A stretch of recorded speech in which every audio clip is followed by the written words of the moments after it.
하나님 말씀 사사기 11장 29절로 33절 교독하시고 마지막 33절 함께 읽도록 하겠습니다. 이에 여호와의 영이 입다에게 임하시니 입다가 길르앗과 므낫세를 지나서 길르앗의 미스베에 이르고 길르앗의 미스베에서부터 암몬 자손에게로 나아갈 때에 그가 여호와께 서원하여 이르되 주께서 과연 암몬 자손을 내 손에 넘겨주시면 내가 암몬 자손에게서 평안히 돌아올 때 누구든지 내 집 문에서 나와서 나를 영접하는 그는 여호와께 돌릴 것이니 내가 그를 번제물로 드리겠나이다 하니라. 이에 입다가 암몬 자손에게 이르러 그들과 싸우더니 여호와께서 그들을 그의 손에 넘겨주시매 아로엘에서부터 밋릿에 이르기까지 20성읍을 치고 또 아벨 그라밈까지 매우 크게 무찌르니 이에 암몬 자손이 이스라엘 자손 앞에 항복하였더라. 아멘. 성급하게 행동하지 않는다라는 제목으로 절제 두 번째 말씀 함께 나누도록 하겠습니다.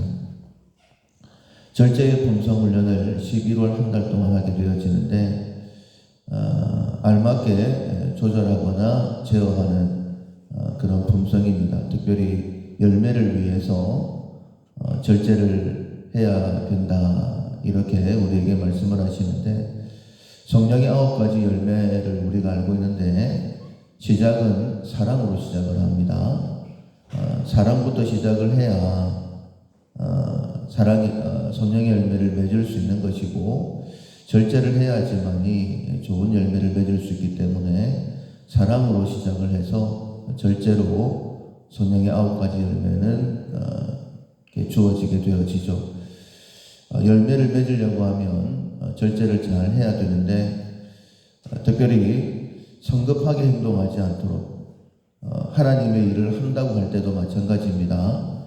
하나님의 일을 할 때도 이렇게 하면 되겠지 쉽게 결정하지 말고 한 번 더 하나님 앞에 여쭙고 어제도 함께 말씀을 나눴지만은 이스라엘 백성들이 분명히 하나님의 인도하심을 따라서 가나안 땅으로 가고 있었죠. 그런데 함부로 행동할 수 없습니다. 방향을 정하시는 것, 가야 되는지 말아야 되는지 이 모든 것 정하시는 것 하나님이셨습니다.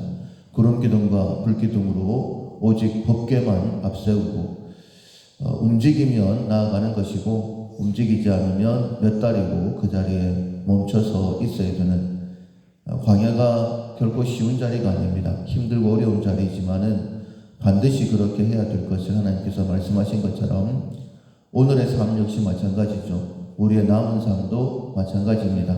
다 할 수 있는 것처럼 생각되어지고 또 이것이 하나님을 위한 것이다. 그런 충성된 마음으로 한다 할지라도 하나님의 뜻이 무엇인지 반드시 여쭤봐야 되고 성급하게 행동해서는 안 되는 것이죠. 베드로가 주님을 위한다라고 하다가 사탄이라고 책망받았던 적이 있었었죠. 주님의 십자가 그런 고통은 당하실 필요가 없습니다. 그렇게 하시면 안 됩니다. 라고 얘기했다가 사람의 일을 생각한다 라고 책망받았던 그 모습을 볼 수 있습니다. 뿐만 아니라 어제도 말씀을 나눴지만 예수님께서 십자가를 지시려고 하는 바로 그 전날에 칼을 들어서 말고의 귀를 잘랐을 때에 또한 책망을 받았던 그런 모습을 봅니다. 주님을 위한다라고 했던 일이지만은 그것이 사람의 생각이었기 때문에 사람의 일을 생각하는 것이었기 때문에 책망을 받았죠. 좋은 게 좋은 것이 아닙니다. 하나님의 뜻대로 행하는 것이 중요한 것이죠. 반드시 한 번 더 멈춰서서 정말 이것이 하나님의 뜻일까 한번 생각해 봐야 됩니다. 성급하게 행동하다가는 오히려 하나님의 책망을 받을 수밖에 없죠. 하나님께서 이스라엘을 위해서 사사로 입다를 세워 주셨습니다. 암몬이 이스라엘을 괴롭힐 때에 내가 입다를 통해서 이스라엘을 구해야 되겠다라는 하나님의 계획으로 입다를 세워 주신 것이죠. 그래서 입다가 성령이 충만해서 이제 암몬과 싸우기 위해서 전쟁터로 나아갑니다. 그런데 입다가 하나님 앞에 이렇게 소원을 하죠. 만약 하나님께서 나에게 승리를 주시고 내가 편안하게 집으로 돌아올 때에 내 집에서 누가 나오든지 제일 먼저 나오는 사람 하나님 앞에 번제로 드리겠습니다 라고 소원을 합니다. 하나님을 향한 열심이죠. 하나님 반드시 저를 통해서 승리를 주십시오. 간절한 마음이 그에게 있었습니다. 그러나 하나님 앞에 기쁨으로 번제를 드리겠습니다. 이 정도였으면 됐습니다. 하나님 앞에 누구든지 그 사람으로 번제를 드리겠습니다. 하나님께서 그 번제를 받으실까? 하나님께서 그 번제를 기뻐하시지도 아니하시죠. 분명히 레위기 11장에 보면 번제를 드릴 때에는 하나님께서 기뻐하시는 제물이 정해져 있습니다. 내게 있는 것 가장 좋은 것, 사람으로 제사를 드리는 것은 우상의 풍습입니다. 결국 하나님께서 기뻐하시는 것이 아니죠. 하나님께서 그에게 승리를 주셨습니다. 그것은 입다가 인신공양을 하겠다라고 해서 승리를 주신 것이 아니라 원래 하나님의 계획입니다. 입다를 통해서 이스라엘을 구원하시겠다. 물론 입다를 통해서이지만은 하나님의 계획은 이스라엘의 구원이죠. 입다가 아니더라도 하나님께서는 그 누구를 통해서도 암몬에게서 이스라엘을 구해내실 수 있는 것입니다. 굉장히 성급한 그러한 이야기였죠. 그리고 하나님 앞에 묻지도 않았습니다. 누군가에게 지혜를 구했다라고 한다면, 하나님 앞에 회개했다면 하나님께서 그 딸로 번제를 드리는 것 허락하지 않으셨을 수도 있습니다. 왜냐하면 하나님께서 받지 아니하는 제물이기 때문이죠. 그러나 그때에도 묻지 않죠.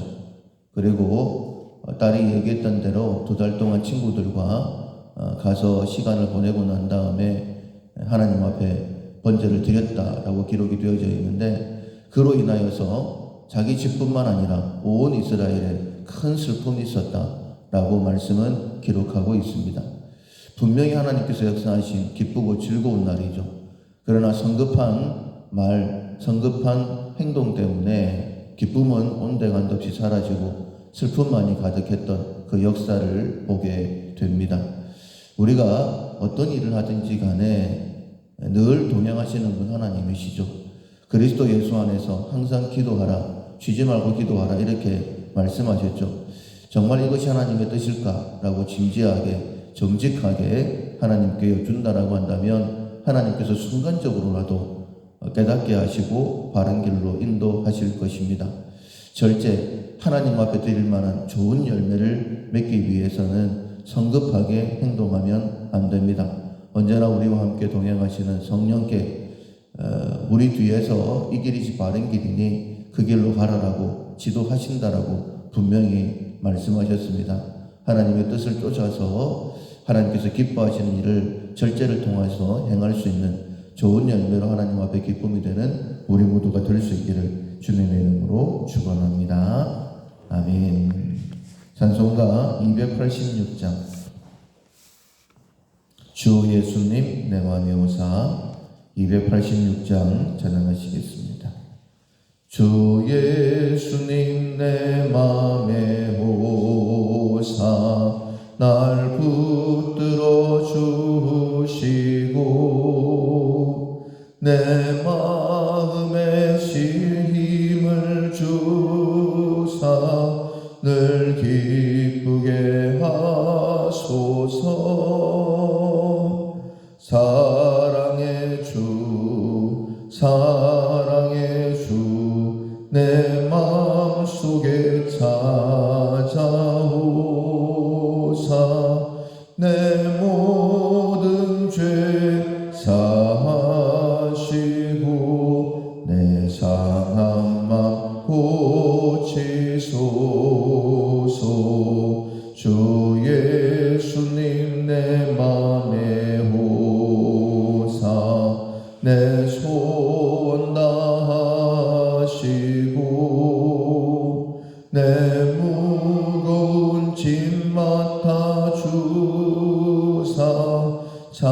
평안케 하소서. 사랑의 주 사랑의 주 내 마음속에 찾아오사 내 모든 죄 사하시고 내 상한 맘 고치소서. 주 예수님 내 맘에 오사 날 정결케 하시고 해를 내 맘에 채워 늘 충만케 하소서. 사랑의 주 사랑의 주 내 마음속에 찾아오사 내 모든 죄 사하시고 내 상한 맘 고치소서. 주 예수님 내 맘에 오사 내 길 인도하시고 주 성령을 내 맘에 채워 늘 충만케 하소서. 사랑의 주 사랑의 주 내 마음속에 찾아오사 내 모든 죄 사하시고 내 상한 맘 고치소서.